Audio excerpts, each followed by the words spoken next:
Otep, la famille, c'est votre frère Mobali Makassi, le Kamit, qui parle au Kamit, les amis. J'espère que vous allez bien. Si vous m'entendez, que s'il n'y a aucun souci, vous mettez 5. S'il y a le moindre problème technique, vous mettez 2. Et à ce moment-là, je prendrai les dispositions qu'il faut. Donc faites vite parce que les amis, ce soir, ça va être chaud, les amis. Ça va être chaud. Donc réagissez très vite. Dès que je vois les 5 apparaître ou les 2 apparaître, à ce moment-là, on fera ce qu'il y a à faire. Donc, Otep à toutes les personnes qui suivent cette chaîne, Otep à tous les ennemis. C'est pas grave, les amis. Aujourd'hui, c'est le jour du rassemblement. On mettra nos problèmes de côté. Pour l'instant, il y a urgence. Donc, je vois les 5 apparaître. Ça veut dire que c'est bon, parfait, excellent. Otep tout le monde. Alors ce soir, vous l'avez bien compris, je l'avais annoncé, nous allons parler du cas de Ndoumbi Fakoli et pour cette occasion, j'ai décidé de faire venir sa fille et y compris l'avocat qui règle ce problème afin qu'on ait les vraies informations parce que jusque-là, les amis, on s'est contenté de rumeurs. Donc, ma sœur Otep, Mboté, sœur Africa, Mboté. Otep. Parfait. Bon, on va d'abord commencer par toi. Est-ce que déjà le maître est encore en ligne? Maître Massi, est-ce que vous êtes encore en ligne? Je suis en ligne. Ok, excellent. Alors, Maître Massi, vous ne quittez pas. Je parle d'abord avec Africa et après, juste après, je vous prends, ok? D'accord. Ok, merci. Bon, alors, ma sœur... je suis très content que tu aies accepté de venir sur cette plateforme pour essayer de nous éclaircir parce que jusque-là, on n'avait pas trop d'informations concernant notre doyen Ndoumbi Fakoli. Dis-moi un peu, qu'est-ce qui s'est passé? Quand tu as reçu la nouvelle et qu'est-ce qu'on t'a annoncé? Alors, merci aussi déjà de m'avoir invité pour parler de la situation. J'ai reçu le message d'une cousine m'informant que papa avait été convoqué en prison, enfin plutôt au commissariat. Et par la suite de ça, par inquiétude, je l'appelle. Il m'a dit, ma fille, t'inquiète pas, c'est juste une audition parce que un jeune a manqué de respect à la religion musulmane, mais il a profané. Et du coup, ils veulent savoir où il est. Ils me demandent de communiquer des informations sur ce jeune pour le protéger. Donc, il m'a dit, tout va bien, j'ai dit ce que j'avais à dire, et je te rappelle quand je sors. Et en fait, papa n'est pas sorti tout de suite, n'est pas sorti du tout plutôt. Et c'est là qu'il nous a appelé. Alors, je sais plus si c'est lui ou son épouse pour me dire qu'en fait, non, il le gardait pour la nuit. Voilà, c'est tout. Donc, il le gardait pour la nuit. Donc, c'est le lendemain que j'appelle son épouse pour en savoir davantage. Et c'est là que, j'ai peut-être oublié quelques détails, mais en tout cas, c'est là qu'ils ont décidé de le garder suite à un échange, avec le ministre le ministre des cultes, c'est ça? Si je ne m'abuse, qui avait commencé à l'encontre de papa et de l'ensemble des Kamites, de dire que en gros, il fallait les éliminer. Donc, papa a répondu plutôt à ce monsieur en disant que, il fallait qu'il fasse attention à ses propos et qu'il risquait d'amener une guerre religieuse à parler de cette manière-là. C'est quelque chose, du coup, qu'il a mal pris et c'est de là que papa a été, du coup, gardé au commissariat. Wow. Et à ce moment-là, c'est-à-dire que toi, quand est-ce à quel moment tu as l'information qu'il est, parce que d'après ce que tu me dis, c'est qu'au départ, il allait juste pour une audition. Tout à fait. Et à quel moment, pour toi, ça devient définitif? Définitif dans le sens où on le garde pour longtemps, du coup. Et que tu as cette information. C'est le lendemain. Le lendemain matin. Le lendemain. Oui, c'est le lendemain. Et c'est lui qui t'appelle? Non, c'est son épouse qui... C'est ça, ok. Ouais, parce qu'en fait, à ce moment-là, on lui a pris son téléphone. D'accord. Et lorsque tu parles avec lui, en fait, qu'est-ce qu'il te raconte concernant son traitement? Est-ce qu'il est bien traité? Est-ce qu'à ce moment-là, est-ce qu'il a des pressions? Ou jusque-là, ça va? Papa est quelqu'un dans la bienveillance, donc il me dit: «Tout va bien, tout va bien se passer». C'est après que j'ai compris, que j'ai appris par son épouse qu'en fait, ils l'ont maintenu. Il avait pas forcément, toutes les conditions à boire ou à manger, ou en tout cas, c'était très, très, très limite, quoi. Mais ça, papa, c'est quelque chose qui s'est gardé de me De dire te par dire, bienveillance, voilà. est-ce qu'il voulait pas t'inquiéter peut-être? Exactement, tout à fait. Et puis donc du lendemain, s'en est suivi les démarches que les informations que Maître Massy va nous expliquer tout à l'heure. Mais c'est là qu'ils ont décidé de le garder beaucoup plus longtemps. Et toi, à ce moment-là, en fait, qu'est-ce que tu fais? Qu'est-ce que tu entreprends comme démarche à ce moment-là? Alors, pour tout vous dire, comme il y avait le problème des extrémistes religieux, j'étais plus avec l'association 3RNA, avec Zamba, qui est la productrice de Mahatkem, donc production. Donc on échange par rapport à cela.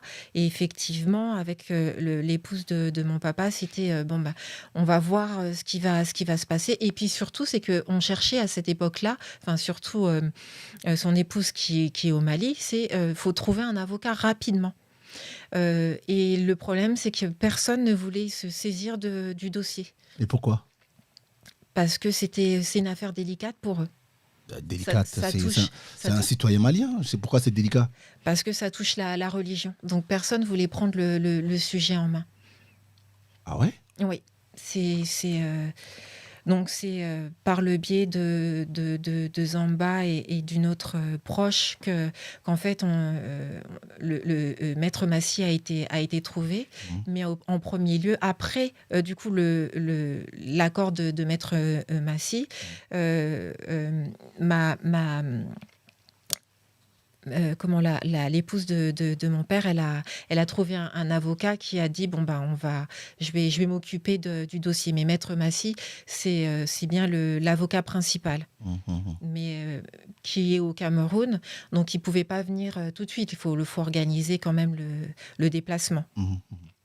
Voilà, mais dans un premier temps, non, papa n'avait pas d'avocat. Personne voulait se saisir du dossier. Alors nous, on a entendu qu'apparemment il y a des imams sur place qui ont dû manifester et que sa vie était tellement en danger que apparemment il fallait le mettre en sécurité en prison. Ça, c'est ce que nous on a entendu ici là. Alors effectivement, papa a été menacé de mort par plusieurs imams. Donc la sécurité, on est bien d'accord.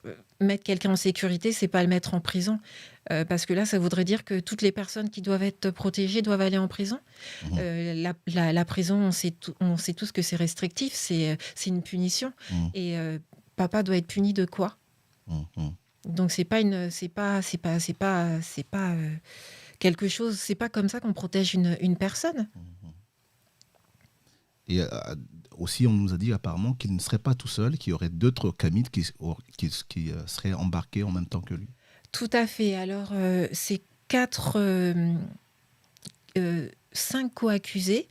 Il y en a un qui a été libéré, mais on ne connaît pas la raison pour laquelle lui a pu être libéré et pas les autres. Mais effectivement, il y a 4 co-accusés qui sont aussi en prison. Enfin, du coup, oui, c'est ça. 4 maintenant. Oui. D'accord. Et au final, qu'est-ce qu'on reproche à ton père? Parce que là, pour qu'il reste aussi longtemps, là, qu'est-ce qui coince?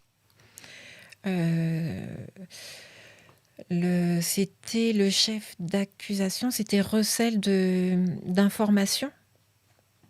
Je ne sais pas si Maître Massy peut intervenir. Il va intervenir. Mais toi, déjà, à ton niveau. Après, je parlerai avec Maître, il va rentrer dans les détails. D'accord. Mais tu peux survoler. Hein. De toute façon, je lui poserai la question. Mais si tu veux parler là-dessus, pas de problème. D'accord. Oui, c'était recel c'est ça le terme, recel d'infraction. Et d'ailleurs, c'est pas en fait une accusation qui fait partie du code pénal au Mali. Mais bon, c'est ce qui a été C'est ce qui a été dit. D'accord. Excellent. Et ça a été requalifié en association de malfaiteurs. D'accord. Maître Massy, est-ce que vous m'entendez? Oui, je vous entends très bien. Bonsoir. Bonsoir. Le son est un peu très bas, alors je ne sais pas si vous pouvez faire quelque chose à votre niveau, parce que je vous entends, mais c'est très très bas. Ok, ben là, ça va maintenant? Voilà, là c'est bon, c'est parfait. Alors, Maître Massy, Ok. c'est vous qui défendez le doyen Ndoumbi Fakoli. De quoi il est... on lui reproche quoi, en fait, Ndoumbi Fakoli, notre doyen? Bien. Déjà, bonsoir à tous les auditeurs. Bonsoir à toute la communauté Camille. Bonsoir à toutes les personnes qui sont vraiment touchées par ce scandale judiciaire. En fait, il s'agit de quoi? Le doyen a été arrêté dans un premier temps pour des faits constitutifs, dit le parquet, je dis bien le parquet, c'est le parquet de Bamako, de recel d'infraction. Or, en fouillant le code pénal du Mali, en fouillant les différentes législations répressives, je n'ai pas retrouvé cette infraction dans le corpus législatif relatif aux infractions à caractère général, ethnique et autres. Je n'ai pas retrouvé cette infraction. J'ai même encore poussé mes enquêtes plus loin. Je découvre que cette infraction n'existe même pas. Et qu'en réalité, c'est un contresens sur le plan juridique. Parce qu'on ne peut pas receler une infraction. Non. Juridiquement, ça n'a aucun sens. Ce qui signifie en d'autres termes que le doyen a été arrêté, maintenu en détention provisoire et jugé sur la base d'une infraction qui n'existe pas. En d'autres termes, c'est une arrestation, une détention illégale, arbitraire, injuste et inhumaine. Voilà la raison pour laquelle il a été arrêté dans un premier temps. Évidemment, j'arrive à Bamako, les jours qui suivent, il y a comme une espèce d'omerta sur cette affaire. Les gens sont un peu trop frileux. La communauté judiciaire semble avoir fermé les yeux sur cette hérésie juridique. Et donc, je convoque 2 ou 3 conférences de presse qui, fort heureusement, ont le mérite de secouer le parquet. Et c'est comme ça que le doyen est extrait dans des conditions bien particulières pour être entendu. Et son audience de liberté provisoire, que j'avais sollicité bien sûr avec le confrère de Bamako, a été finalement fixée à une date. Je trouve donc à l'audience dite de liberté provisoire, j'ai plaidé la liberté provisoire du doyen sur la base d'un raisonnement purement assis sur des questions humanitaires. Parce que voyez-vous, le docteur de l'hôpital, le docteur de la prison de Bamako a demandé qu'on libère le doyen Ndoumbi Fakoli parce qu'il est déjà une personne de 3e âge, sur un premier plan. Ensuite, il est atteint de plusieurs pathologies liées à son âge. Et ces pathologies exigent un suivi médical très pointu dans une institution sanitaire ou alors à domicile avec l'aide des hommes de l'art. Et au regard des nombreuses distinctions engrangées par le doyen international, je vous rappelle que c'est un intellectuel de haut vol qui a été décoré et qui a fait partie de plusieurs panels de commissions scientifiques. J'ai plaidé cela et le tribunal, fort heureusement, m'a suivi. On a accordé la liberté provisoire du doyen le même jour de l'audience. D'accord. C'est-à-dire, on n'a même pas rendu. Et malheureusement, je dis bien malheureusement, quand je m'apprêtais à rentrer au Cameroun, je suis rentré le lendemain pour faire l'exigence pour obtenir la libération immédiate du doyen. Parce que voyez-vous, une procédure de liberté provisoire suppose que dès qu'on rend la décision, le greffe doit s'activer pour qu'on chemine la décision au greffe de la prison pour que le concerné puisse être libéré et rentrer chez lui. C'est alors là que j'ai découvert que le procès de Franz Kafka, comme on nous faisait lire à l'époque, n'était pas qu'une simple œuvre littéraire. Parce que je me suis rendu compte que la situation du doyen était une situation purement kafkaïenne. Et j'arrive, je me rends compte que le procureur de la commune 4 de Bamako, de manière perfide, de manière sournoise, et je dirais même de manière inhumaine, a tout fait pour s'asseoir sur la liberté du doyen. Et je vous dis bien, de manière illégale. Ça, je le dis haut et fort. De manière illégale. C'est une abomination. Je n'avais jamais rencontré ce cas de figure. J'étais très surpris d'ailleurs. Et je lui ai demandé quelle est la disposition légale sur laquelle il s'appuie pour empêcher que le doyen sorte. Il m'a dit c'est la loi. Je lui ai dit, ce sont des juristes. Un juriste raisonne sur la base d'un texte de loi. Il a été incapable de me fournir ce texte de loi. J'ai donc compris qu'il y avait autre chose qu'une procédure judiciaire normale derrière le doyen. En fait, c'est un acharnement. Je l'ai compris. Ceci dit, on revient à l'audience qui a suivi, l'audience proprement dite. Il fallait débattre même sur les questions de droit qui ont conduit le doyen en détention provisoire. Et je vous assure que c'était vraiment une audience courue parce qu'il y avait un monde fou à cette audience. Et le parquet même, de manière, du moins le représentant du ministère public, qui est à l'audience ce jour-là, de manière sibylline, a compris qu'il ne fallait pas arrêter le doyen en prison, même comme il a requis à son enfermement. Moi, j'ai donc dit le contraire. Et fort heureusement, des décisions ont été rendues. Et je peux vous dire qu'il y a eu des pressions. Et je remercie d'ailleurs Madame le juge ce jour-là qui a fait preuve d'une certaine hauteur.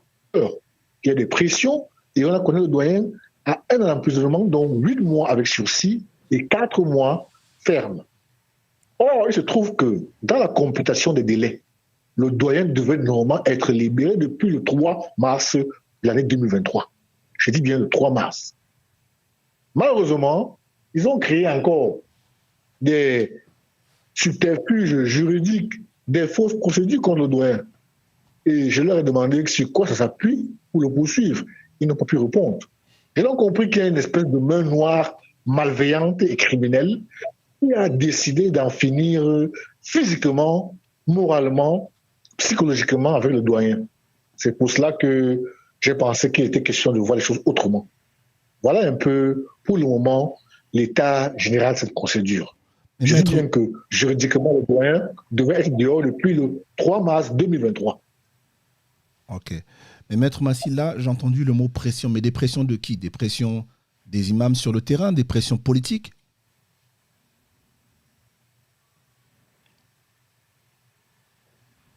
Maître Massi? C'est un agrégat. Oui, allô? Oui, vous me suivez? Oui. Oui, je disais que c'est tout un mélange. Hein. C'est un agrégat, une addition de pression. Parce que, voyez-vous, quand le doyen a été arrêté, j'ai fait part de mon indignation au parquet parce que dans les mêmes conditions, il y a des imams bien reconnus de la place à Bamako, je dis bien des imams identifiés formellement, qui ont appelé à un assassinat de masse, à des crimes de masse contre la communauté kamite, la communauté chrétienne. Je dis bien, il y a même des vidéos qui sont encore visibles sur le net. Ces imams, j'ai déposé plainte contre eux parce qu'il était anormal que des individus se lèvent dans un état laïque et appellent à la mort physique de leurs compatriotes, tout simplement parce que ces derniers n'épousent pas leurs convictions religieuses. Le parquet n'a rien fait. Je dirais même aller plus loin en leur donnant raison, puisqu'il n'a pas voulu les poursuivre. Mais curieusement, le doyen qui n'a rien à voir, je dis bien rien à voir avec l'acte commis par cet individu dont on parle, et dont même, d'après les informations que nous avons, ne serait même pas un kamite. J'ai comme l'impression que c'est un coup monté, que ce monsieur a été en réalité une fabrication toute faite des individus qui avaient l'intention de créer un mouvement violent et barbare au Mali. Parce que tout qu'on fait, on n'a jamais mis la main sur lui. On se demande comment, dans un pays dont les services de renseignement sont aussi puissants que ceux du Mali, n'ont pas pu la mettre sur un vulgaire individu comme celui-là. Donc, alors nous parlons, je pense et je suis convaincu de plus en plus que c'était un plan savamment ourdi par ces personnes qui ont des intentions malveillantes à l'endroit du Mali. Et je pense que le temps nous donne raison, les faits nous donnent raison. Et voilà, c'est un peu cette situation que nous vivons. Et le doyen qui n'avait rien à voir et qui n'a toujours rien à voir dans cette histoire se retrouve malheureusement embastillé pour des raisons non juridiques. Mais là, du coup, qu'est-ce qui vous reste comme arme pour pouvoir sortir notre doyen? Parce que là, j'ai l'impression que ça commence à s'épuiser. Parce qu'il y a une volonté de pouvoir le mettre en prison très très longtemps. Donc, qu'est-ce qui vous reste encore comme outil? Je peux vous rassurer que les outils sont multiples. Hein. Je ne veux pas en dire plus pour le moment. Nous avons encore plusieurs armes à notre disposition. Je pense que les jours à venir, quand je dis les jours à venir, ça veut dire les quelques semaines, du moins au plus tard, avant la fin du mois d'avril, vous serez utilement informés de ce qui nous reste à venir. Et je pense que ce n'est pas une bonne image pour le Mali, ce n'est pas une bonne image pour le CNT, parce qu'en réalité, voyez-vous, les Africains ont cru à un moment que le CNT devait être l'image à tête de proue d'une espèce de révolution africaine. Et malheureusement, je trouve que ce même CNT est embrigadé, est emprisonné, est menacé, fait l'objet de menaces, d'intimidation, et je dirais même que le CNT doit être probablement l'objet d'un jeu malsain entre les mains de ceux qui veulent faire du Mali, non pas un État laïque, mais autre chose de plus dangereux.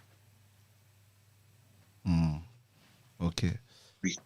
Mais c'est quand même curieux, à votre avis, pourquoi en fait cet acharnement contre notre doyen Ndoumbi Fakoli? Est-ce qu'il dérange politiquement? Est-ce que c'est ça que je ne comprends pas, parce que j'ai l'impression que vraiment on fait tout pour verrouiller la situation.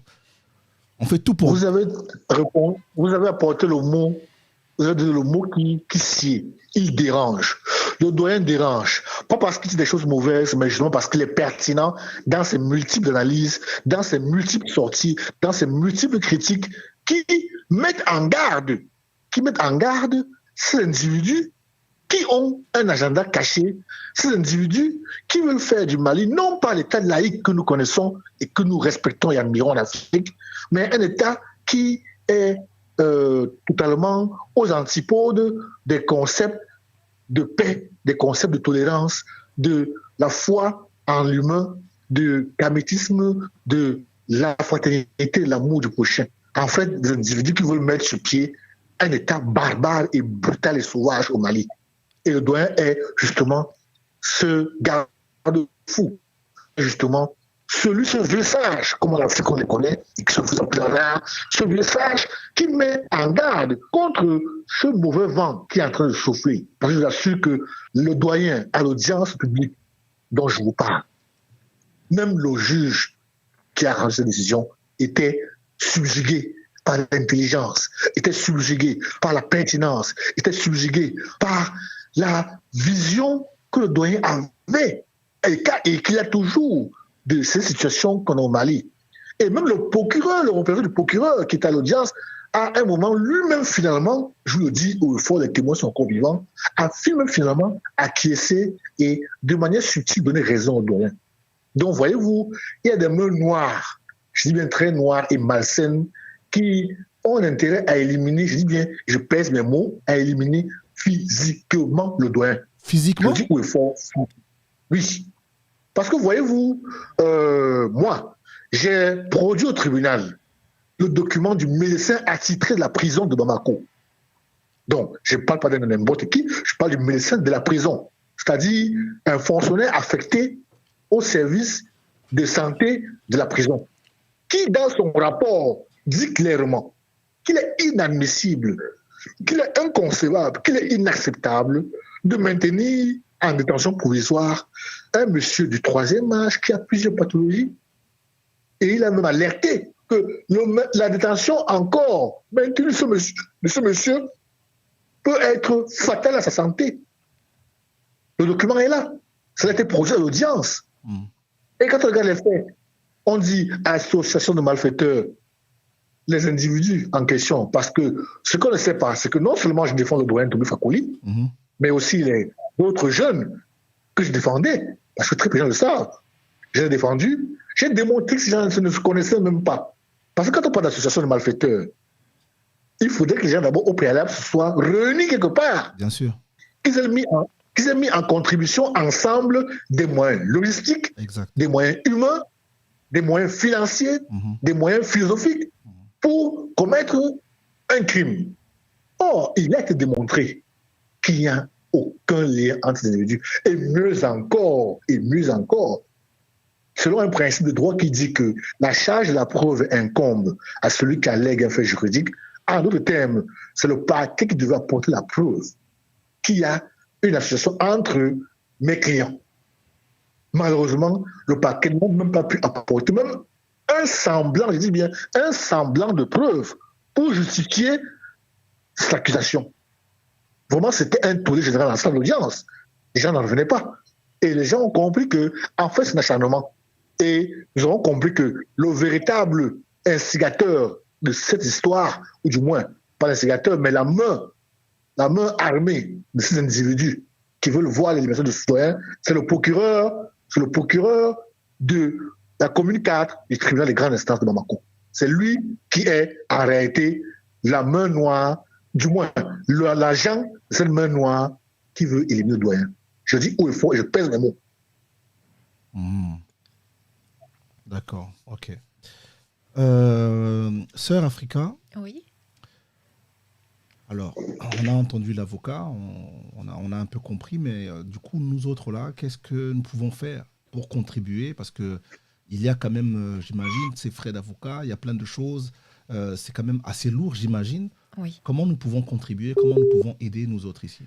Alors, il y a deux choses. Il y a déjà le partage d'informations.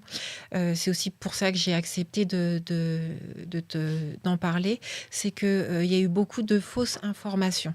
D'accord. Des gens qui se disent de la famille, qui ont dit que mon père était sorti.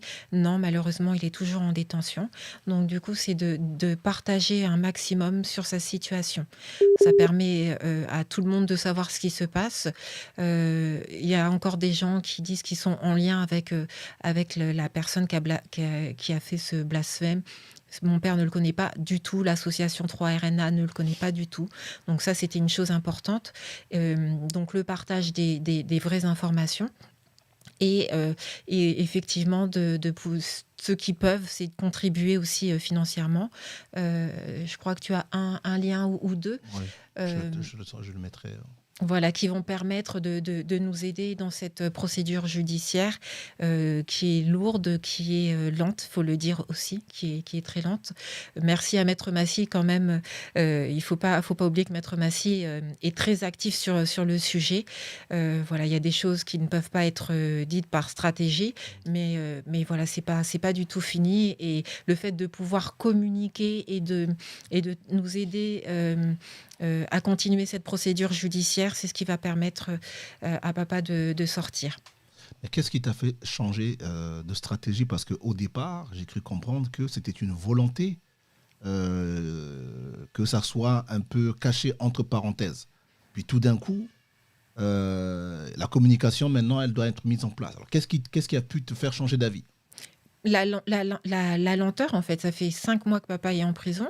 Au début, on nous avait dit, à travers son épouse, qu'il était pas, il valait mieux éviter de communiquer, de laisser la procédure, les gens qui sont autour de cette procédure judiciaire de faire les choses. Donc, on a eu plusieurs promesses de sortie et jusqu'à présent, là, c'est trop. Papa, il a des maladies lourdes. Il est en train de perdre la vue au moins d'un œil. Donc, et puis là, il y a les grosses chaleurs. Donc, vraiment, il était temps, peut-être tard pour certains, je peux vous comprendre, d'agir maintenant pour que le plus de personnes sachent sa situation, qui est vraiment injuste. Okay. Donc le mot d'ordre ici, c'est la communication, le soutien financier, parce que les frais, ça va pas être évident. Oui. Donc voilà. Normalement, tu m'as donné tous les liens qu'il faut, donc moi je communiquerai là-dessus. Tous les lives que je vais faire là, sur cette période-là, je mettrai tous les liens, toutes les informations, comme ça les gens pourront faire ce qu'ils ont à faire. Merci. Maître. Oui, Maître Massy. Oui, Maître Massy. Oui. Alors, oui, je suis là. est-ce qu'il y a un dernier mot, puisque nous allons mettre fin à cet échange. Je sais que vous êtes très occupés. Par rapport à tout cela, par rapport à ce que vient de dire notre sœur Africa. Je tiens à dire à toute la communauté Kamit, à toute la communauté africaine, à tous les panafricanistes, que le doyen reste un des derniers symboles de l'intelligentsia, un des derniers symboles de la résistance africaine. Je dis bien un des derniers symboles et les plus sincères et les plus honnêtes.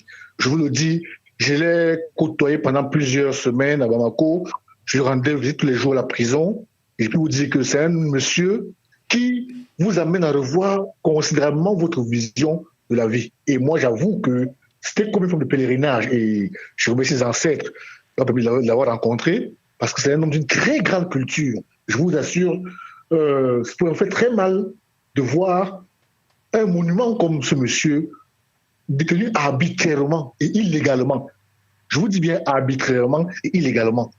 Alors, il ne faudrait pas que nous perdions une fois de plus une sommité. On a perdu Cheikh Anta Diop, on a perdu Omotunde, on a perdu de grandes immeubles. Il ne faudrait pas que nous perdions le doyen. Que le doyen sorte de là et que nous puissions profiter de ces immenses lumières. J'insiste encore dessus. Que toute la communauté se rassemble, se mette derrière le combat pour que nous puissions voir le doyen libre cette année. Et j'ai confiance. Je sais qu'il va sortir si nous sommes tous réunis et nous parlons d'une seule voix pour sa sortie. Parce que voyez-vous, je ne vais pas en dire plus, mais nous sommes en train de faire des choses qui vont aller plus loin que ça. Je n'en dis pas plus. Mais je demande que toute la communauté soit derrière le doyen. Notre sœur, vraiment, il faut la comprendre. C'est pas facile pour elle. On a des longs échanges téléphoniques parfois sur la situation de son papa. C'est pas évident. Je vous dis, moi j'étais à Bamako, à la prison, c'est un endroit qui est inhumain, un endroit immonde, un endroit exécrable pour un monsieur d'une stature internationale comme le doyen. Je vous assure que l'endroit en lui-même est déjà source de stress. Moi qui suis encore plus jeune et un peu de la force de l'âge, je vous avoue, quand j'y suis, je me demande comment on fait pour vivre à l'intérieur. C'est vrai. Parce que c'est abominable. Je dis, mais c'est abominable. Et il n'y a pas pire façon de tuer quelqu'un que de l'arrêter pour des fausses raisons, et pire encore, que de le maintenir en prison, alors qu'il a une décision de justice qui demande qu'on le libère. Et je n'ai pas une seule, je dis bien deux décisions. La première décision est celle qui demande qu'on le libère, c'est-à-dire la liberté provisoire, que j'ai pu gagner haut et main devant tout le monde à l'audience publique. J'ai demandé qu'on libère le doyen pour des raisons humanitaires. Même le médecin de la prison a dit le doyen ne doit pas rester en prison au regard de son âge et de sa situation sanitaire. Seconde étape, on a toujours gagné 4 mois avec 8 mois avec celui-ci et 4 mois ferme. Les 4 mois, il les a déjà payés bientôt 30 jours. Il ne devrait plus être à la prison.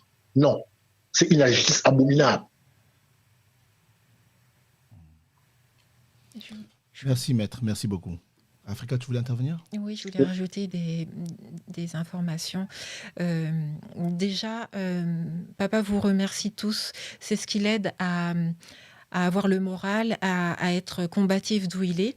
C'est grâce à vous tous, à votre soutien. Donc, il est au courant, il est informé qu'il y a beaucoup de gens qui sont avec lui, que les ancêtres aussi nous accompagnent dans cette épreuve. Donc, je tiens à vous remercier de votre soutien passé et présent et futur. C'est très important. C'est ce qui l'aide à tenir. Voilà. Et papa, aussi, là où il est, c'est pas quelqu'un qui ne pense qu'à lui. Il se préoccupe aussi des gens qui l'entourent. Et voilà, pour que vous sachiez la qualité de l'homme qu'il est, c'est que ses conditions ne sont pas faciles. Et il est conscient que c'est pas facile pour toutes les personnes qui sont là-bas. Et donc des fois, au lieu de nous dire comment il va lui, il nous dit voilà, il y a telle personne et dans telle situation, est-ce que vous pouvez l'aider? Donc c'était pour que vous sachiez que c'est un homme du monde et c'est quelqu'un qui se préoccupe de sa situation, mais aussi de la situation des personnes qui l'entourent dans le milieu carcéral. Attendons. Bon, les amis, on a l'information qu'il faut, ça ne sert à rien de tenir la jambe. Vous avez tout entendu. Maintenant, vous savez, les amis, vous savez ce qu'il y a à faire. Moi, j'ai tous les liens qu'il faut. Je mettrai dans la description de la vidéo et je continuerai à communiquer tous les lives que je vais faire. Je communiquerai et de toutes les façons, je vais rester en contact avec l'avocat et la sœur Africa pour que dès qu'il y a la moindre information, que je puisse vous la donner en temps et en heure sans aucun problème. Sur ce, les amis, on va se quitter. Il faut vraiment, tous les Kamites qui me suivent, qu'on fasse quelque chose pour notre doyen. Parce que l'isoler comme ça, là, c'est pas du tout du bon pour sa sécurité. Et le silence, si on se tait, c'est pas aussi du tout du bon pour sa sécurité. Parce que là, le coup de pression qu'ils sont en train de faire, s'il n'y a pas une mobilisation totale, et les Kémites, nous sommes assez nombreux à travers le monde, nous sommes assez nombreux pour faire comprendre, pour faire plier cette main noire qui se dit peut-être que pour cette personne, on peut faire ce qu'on veut de toutes les façons, il n'y aura aucune réaction. Il faut qu'on prouve le contraire. Donc, il faut qu'il y ait de la réaction. Faites partager cette vidéo, faites partager l'information. Les liens vous seront donnés dans la description de la vidéo. On reste au courant et on réagit, que ce soit pour les dons, parce que les frais d'avocat et annexes, vous savez que pour notre sœur, ça va être très difficile. Et surtout, la communication.